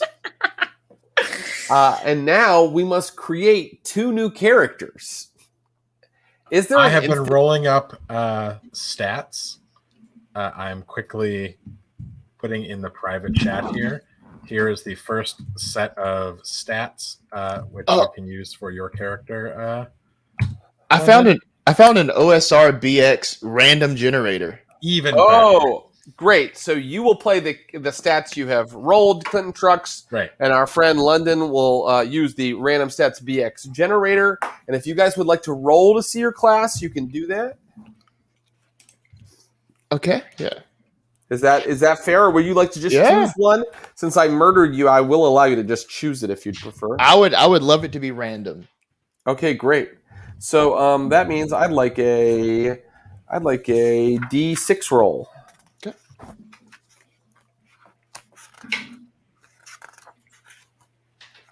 Roll a 1. Rolled a 1. So you're going to be a cleric. Awesome. Level 2. Perfect. I will start you at level 2. Give yourself 2d6 HP, and your THAC0 is 19. And if we come to saving throws, I will tell you what those are later when you need to save. Okay. Because we need to move this shit along. And how about you, my friend Clinton Trucks? I have, for expedience sake, also used the random generator. I am apparently named Sheedy. I am a human warrior, and my stats are abysmal. Let's do this. Okay. The human warrior. I can't lose anyone else today. Look alive. Sheedy, and what is the name of your cleric, London? His name is Rudyard. Rudyard and Sheedy. I love Sheedy. Wow, that's just a very satisfying name. And so, Robin Two Shoes, you burst into the nameless tavern, and who does she see before her waiting around for a job or an opportunity? Well, Sheedy is female in a this kind of oversized woolen sweater with a lot of kind of dark eye makeup and kind of just looking down, and looks exactly like Ali Sheedy from The Breakfast Club. Oh, cool. Yes. But wears proper armor and has a weapon, right? Apparently I'm wearing scale mail, a thing that does not actually exist in Old School Essentials. So now it is chainmail. Now it is chainmail. I have decreed. And what kind of weapon does she carry? Sheedy is armed with a sword. Very good. And please make sure to make Sheedy level 2. So Level her, she gets 2 hit dice. Got it. Okay, and tell us about Rudyard. Rudyard looks just like Rudyard Kipling. So he's like bald on the top and has like a big mustache, these little round spectacles. But other than that, he's obviously a cleric. He's bound in this chainmail and has a very holy aspect about him. And as he's there in we're in the tavern, right? That's right. Yes. So he has the largest container he can, and he's just drinking profusely as he's stopped by this new person walking in. the whole walk over, Robin's been giving herself a pep talk like, "You're the boss now. You run the party. You're the head adventurer. You've," and I'll burst in and I'll go, "Two people looking for adventure. I have to bring someone back to life. Who's with me?" May I finish my drink first, and after that, then I should be ready to go. You look holy. Yes. You seem pretty cool or whatever. I guess I could go with your whatever. You're cute. Yes. And what about me? Who are you? I'm Darth. Darth? Yes, I'm for hire. I'm a hireling. I mean, if you really want to, it's going to be long and arduous, and we have to bring kind of a creepy, religious, like, priesty kind of guy with us. Ooh, Right. Religious. I'm very religious. Oh, bless you. Yes, Okay. I love gods and things like that. Do you have a 10-foot pole? I think I'm supposed to ask don't that have question. a 10-foot pole. I'm armed with me sling and me dagger. For you see, I am a thief. No, you cannot come with us. Why? I'm the thief of the group. Well, there could be two thieves. No, there can't. It's a Have bad I look. mentioned I'm level 1?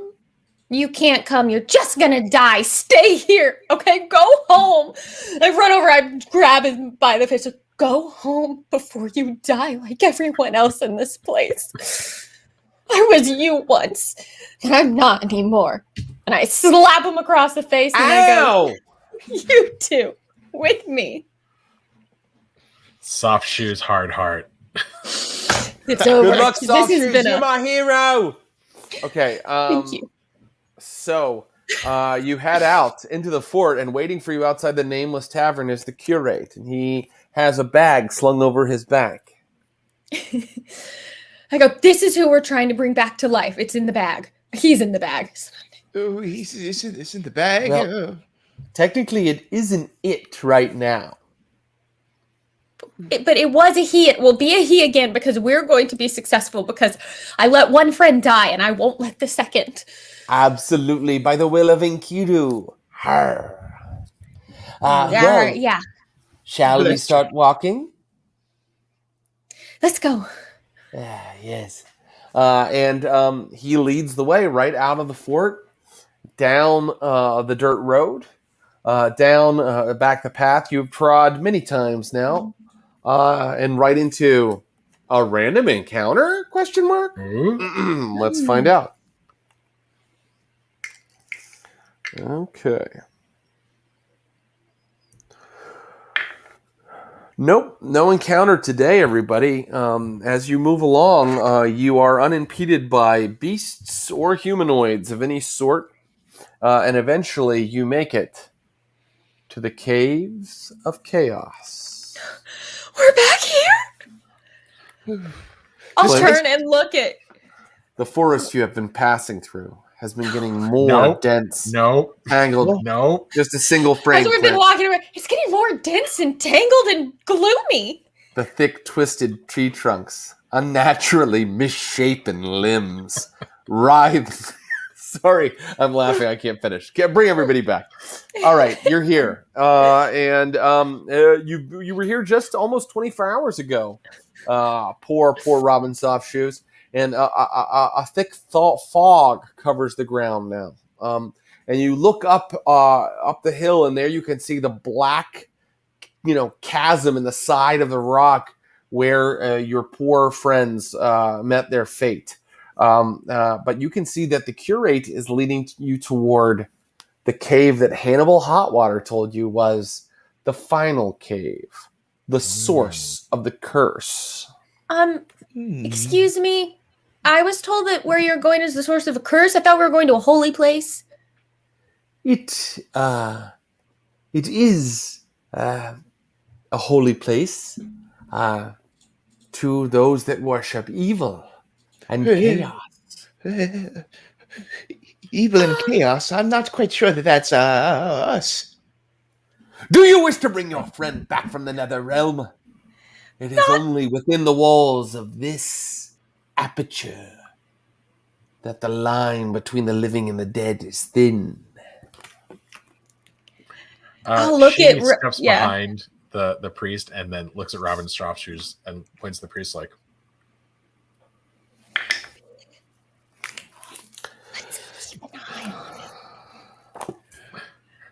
does Rudyard have any opinion? Rudyard, he's not actually like he kind of steps away and he pulls out his holy symbol and does a quick prayer so that he doesn't lose favor from his deity for associating it all with this. Yeah, and also I don't want a penalty. Yeah, at all. But great. yeah, And what is Rudyard's deity? He can pick literally anything. We've been using real gods and things from mythology. Rudyard, we know he's pro-colonialism. If he's anything like Kipling, But is there anything else that, or is there, or do you want to even make up your own deity? It's up to you. Let's just pick a random D&D deity. Very good. Okay, Ilona, goddess of the moon and the forest. An elven deity, very interesting. This Rudyard has gone very native among the elves, and so now you are approaching this cave, and I can tell you that as you get closer to this particular cave, let me know how you're approaching. As we go, I'm gonna just get really close to Sheedy and just quietly say, like, we're in agreement that at the moment it feels like it's necessary, we take that creeper out, right? Oh, yes. I'm without actual like a personal moral philosophy, so I could do it now if you think it's judicious. I'm kind of using you as my guidepost here. Let's wait, because maybe he's telling the truth and this will work. But the minute it looks like he's turning on us, he goes. Sure. Okay, he's I'm beginning just gonna read your face. Okay. I'll go like this if it's time. Okay. He's beginning to climb the slope that leads up to the cave. Guess what? And he's an old man and a chubby one, so he's doing it clumsily. Okay, he has arrived near the cave. Let me know when you guys are getting within 20 feet. It sounds like nobody helps him. You guys are like... I'm giving a wide berth now. No. You let me know when you're getting within 20 feet of the cave. Have we? I probably haven't. I probably still have the same number of hit points as I did last night when I got. Wouldn't have been time for me to heal. I slept in a tree next to a dead body. Oh, interesting. I'll allow you to heal a hit die, but you got to roll it. So, What is your hit die? Do you know? It says one hit die. Let me see. I'll tell you. Here's the fun thing about playing Old School Essentials, everybody, and this is why I would highly recommend this game, is that it takes about no time at all to look up anything. And there aren't that many rules, but they all work really well because, I mean, they're the classic D&D rules. You have a D4 hit die, so roll a D4 and add that many hit points. Plus your Constitution bonus if you have one. 1. Well, my Constitution hit points is -2, so does that mean I lose? You're not going to lose any, but I guess you don't gain any, I'm afraid, Robin. I have 3 total right now, just in case anyone wants to know. That's rough stuff. Okay. So let me know when you are getting close to the cave, everybody. If there's no reason not to, we're within 20 feet. Yeah. Very good. A faint, foul draft issues from this cave mouth, which is the entrance here. The trees around this are like twisted and like bloated in kind of obscene shapes. And there is an eerie sense of unease around this cave, as if there is a lurking evil inside of it. As we get closer, should I give a little like glance for like a trapped entrance of any sort? That's a good idea. Would you like to search I'm for a thief. I should be doing that. Yeah. Yeah, sure. Yeah, that's a good idea. Sheedy's like, I don't know much about foliage, but I find the shapes of these trees obscene. That's fair. I That's agree fair. with you. I for one am very accustomed to the foliage and such as a priest of. Yes, very beautiful. Yep. Filthy trees. Hey! And so, what have you found? So I have a 10% on find traps, and I rolled a 10. Oh, very, Hey. very good. So you realize something right directly inside of the cave. The floors are smooth and worn by the tread of countless feet. Who has been going in and out of here? A lot of people, which makes you kind of pause. But the footsteps of intruders will echo alarmingly in these vaulted halls. Something that someone named Robin Softshoes probably would think of. I'll go, everyone, shh. Mm. If we just traipse in there like we are right now, we're going to make a lot of noise and everyone's going to know. How much, how much potion do I, there's probably not enough potion for 4 people to drink and get small. Why don't you roll a d4 and see how much there is? Die. 1. Only Not one rolling person that can get small. We did describe it as D4 an anymore. acorn full. It is an acorn full. It's true. All right. Well, we'll save that maybe. I could cart people back and forth on the broom, but I don't know where we're going. I don't want to be alone with the priest. I can lead you directly to where we need to go. He's right there. Hi. This is like that logic puzzle where you're trying to get The fox and the chicken and the whatever. Yeah. You have some sort of broom. Yeah. Ah, yes, a broom of flying. Yes, it flies. Oh, yes, that could get us there without making nary a tread on the floor. But we can only do 2 at a time. Well, then it should be you and me. Wait, will it bear the body of your... Well, then I can give you directions. Okay, I could go. I could drop the body off. I could come back for y'all. Why don't you tell me what to do once I get there, too? You cannot call upon the power of Enkidu. Only a priest would be able to do that. A cleric. A cleric of Enkidu or a cleric in general? Well, any sort of cleric. Well, why don't you tell us what... So just so in case you forget when we get there, we'll all know what Very well, the trick is. Very well. Fly inside. Take a hard right, then a left, Right, then left, another hard right. right, left, You'll right. go down a corridor for about, it's probably 200 feet or more. Okay. Ignore the doors to your right. You don't want those. Okay. Eventually, you'll come into a richly decorated chamber, a temple. There you will see a big black iron bell. Once I ring that, or another cleric, I will be able to summon those that dwell outside this dimension, and I will call upon Enkidu to resurrect your friend. So any cleric could do this? Yes, I suppose so. And I look at Rudyard, and then I kill this guy. Oh, you're going to try to kill this guy? You just see all mustache as you look at Rudyard as he's like, Let's see if he's surprised. Let's see if he is surprised. Okay. He's not surprised. He's ready for you to try to kill him. Sheedy takes a swing at him. Is this right? That's correct. Okay. I will allow the swing to happen, and then we will go into an initiative order. Okay? But he's going to get his full AC or what have you because he was not surprised. Okay? Sounds good. So here we go. Yes, go ahead. 7, but Sheedy has such a low strength, it's actually a 6. Okay. Well, that's pretty bad.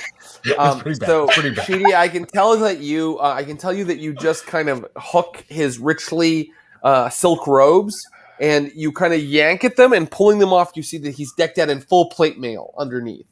Oh, son of a bitch. And now we roll for initiative. Do you want to roll it, Cheaty? I or, rolled mine. I should. Oh, okay. Yeah, sure. Yeah. You can roll. 5. Oh, I rolled a 5 too, so let's roll again. Again, a 5.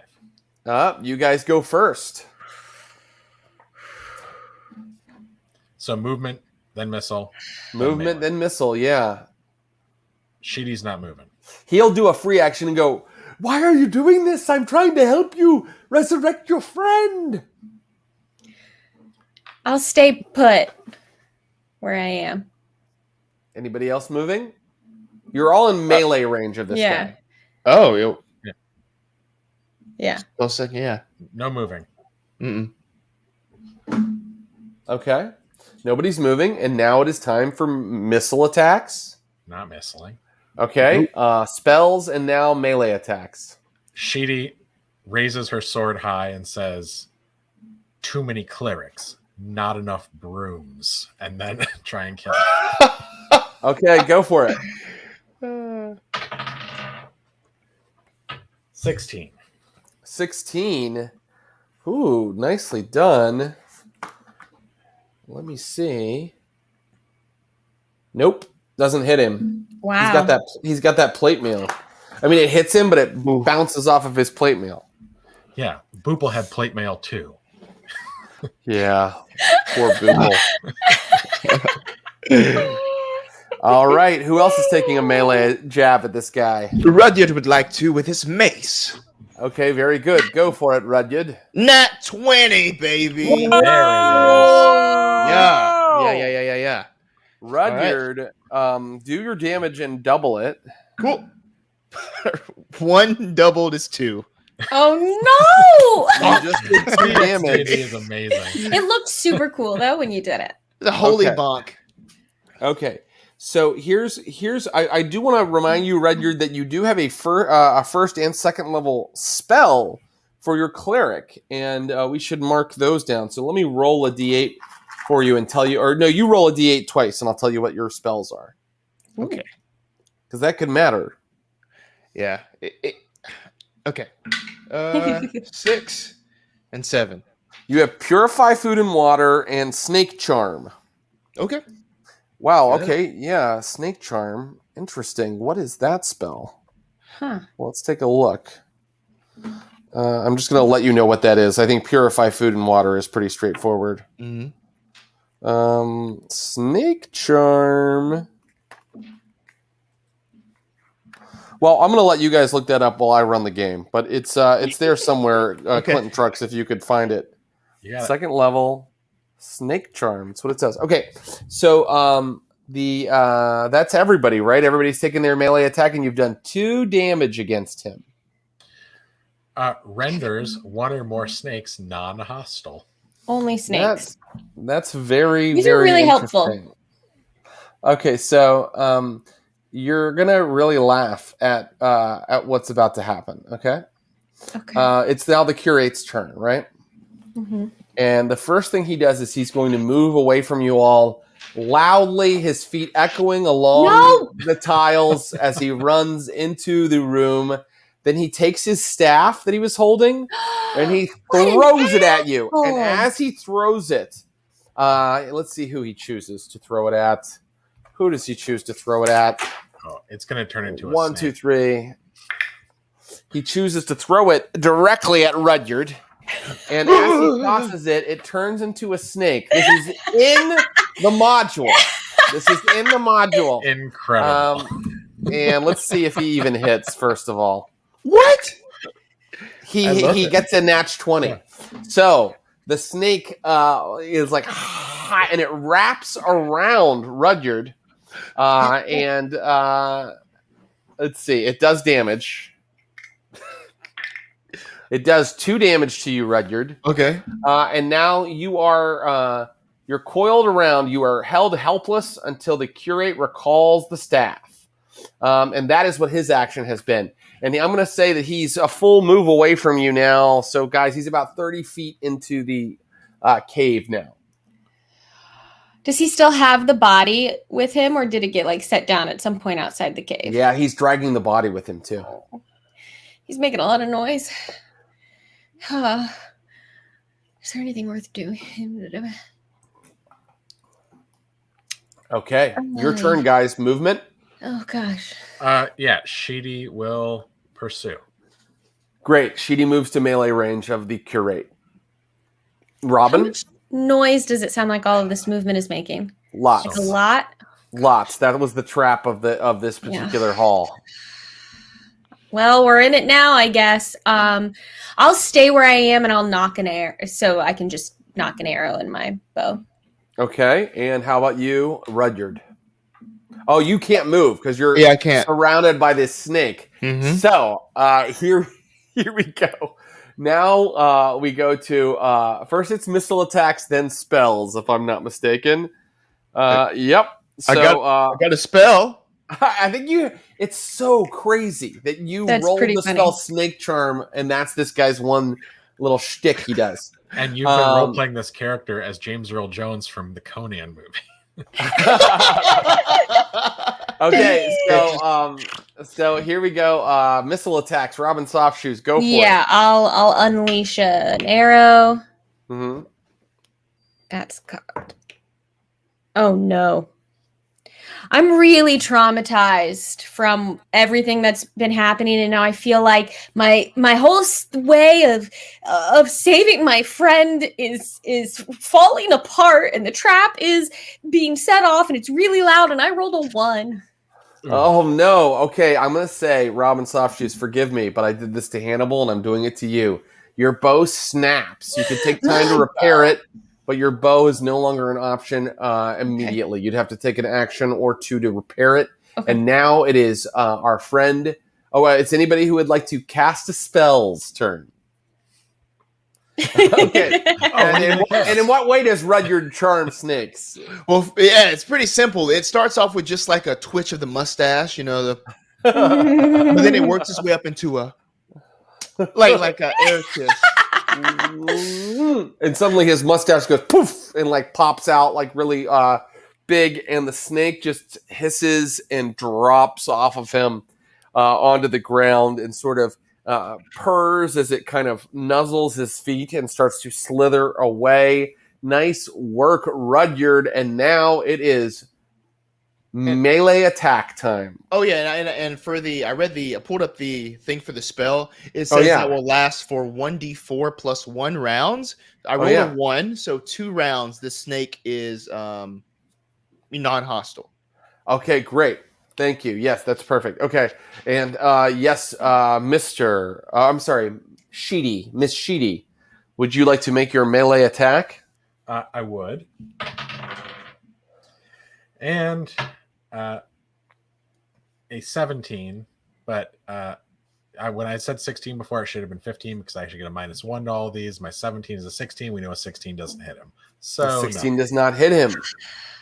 Okay, so it's now his turn, and he's going to move, and he's going to run back into the cave shouting, "Devour them! Devour them all!"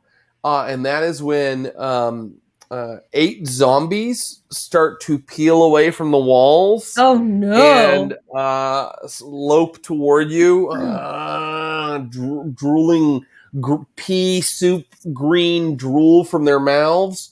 And your friends Robin and your friend Rudyard are not in terrible danger because they had their back right to the cave entrance. But our friend Sheedy is, in fact, more surrounded by. Let's see how many of the zombies kind of are between her. They seem to be shamblers, and 3 of the 8 zombies are, in fact, between you and your friends now. And the zombies start to move in, and the horrible fetid smell of the cursed place reeks and fills your nostrils, and you see as the body of your poor friend Hannibal gets dragged around a corner, and that's where we'll end for tonight. I have a plan. Okay, I have a plan though, y'all. Remember it. I'll make a note. What's the on plan my sheet. going to be, just so I can kind of prepare?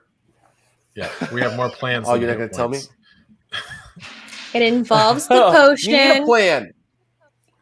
You And need how a it plan might in help Old us School get- Essentials. Another thing I like about Old School Essentials. Because if you just look at your character sheet like you would in a lot of other role-playing games, there's no plan there. You need a plan in Old School Essentials. What do you guys think? I mean, that was a pretty rough sesh. I'm so sad. I'm sorry to make you I wanted sad, to Paula. save you I think both. Death is a You're part of sad. life. I'm dead. Yeah. The character arc that Robin Softshoes has had is pretty incredible. From intern to and even leading the Rudyard group. has had. Yeah. Yeah. Robin amazing. has gone from a child to the student has become the teacher with Robin. Mm-hmm. I'll and never Boople be able got to say, sleep. "Fly, you fools!" Yeah. Oh my god! Every Wait, time I Boople close said, my "Fly, you eyes, fool." the body of Boople being dragged back into the cave will flash before Robin's eyes every night. I was inordinately proud of Too Many Clerics, Not Enough Brooms. Nobody clapped. Oh no, I love that. I love that. I clapped. was like, yes. I clapped in my heart. I just want to say, Boople screamed, "Fly, you fools." There was another character in literature who said that. And what happened later? He immediately Boople. But then what happened after that? died. Oh, we're thinking Boople the White? Yeah, he came back Boople with different the hair. White. Boople the White, you guys. Just saying, read your Lord of the Rings. Okay, I've loved this. This was the perfect amount of silliness for my Tuesday night. Thank you to Paula Deming, London Carlisle, and Clinton Trucks. Find them on their socials. Tell them how much you loved their performance here tonight. We'll have them back next Tuesday to conclude this entire damn module. Thank you guys so much. Thank you. Good night. Good night to my you. players. Bye, I'll y'all. hang out for a second and tell you what's coming up on the Stream of Blood. Hello. So next Tuesday, we'll have more THAC0 Tuesday. And then after that, I believe, Clint, can I announce what our game will be after that now that we have finished the... Yeah. We gave our subscribers a choice of two different old World of Darkness games. Vampire being the main game we play here. We picked Changeling and Wraith that our subscribers could vote on what game they would like to see next, and you will be seeing Wraith, the Oblivion. We will be playing a game with where the characters are already dead. Your character dies. That's how the adventure begins. That's how it in starts. Wraith. That's how it starts. So everybody will be playing ghosts. So look forward to having you all here for that on our next Taste of Blood. That's not this coming Tuesday where we'll be finishing up THAC0, but the Tuesday after that. And of course, every Sunday, including this coming Sunday, you can see us playing Vampires. Wow, how are you doing that, Clint? Wow. You can see us playing Vampires of Pittsburgh. We are on our third chronicle, Vampires of Pittsburgh, Reign in Blood. And man, did I do a bunch of really big, crazy things in the last session that's making Clinton Trucks nervous, including sending half of our party to the Middle East. So we'll see how that works out Sunday. Please tune in for Vampires of Pittsburgh, Reign in Blood at 10 a.m. Pacific on Sunday. We have a merch store. Please go there and buy cool Stream of Blood merch. Please join our Discord and follow us on all of our socials, Twitter, Instagram, all of that stuff. It really does help to shout us out, to ask us questions, to say hello, and kind of just keep the socials active. So come say hello to us. I really love talking to everybody that watches this stream, and so does Clint and Brian and everybody. Let me just say my thank yous. Thank you to Clinton Trucks and Brian Baldinger, my producers and partners, Megan Arch, my social media manager, Jill Petracek, our art director, to Will Pottorf, who did some of the beautiful art you saw tonight, Pottorff. He does commissions. Please hit him up. And thank you all, the viewers, most of all, for checking us out and for hanging in there. Next week, something of a conclusion to THAC0 Tuesdays. Until next time, happy gaming, you sons of bitches. Bye-bye.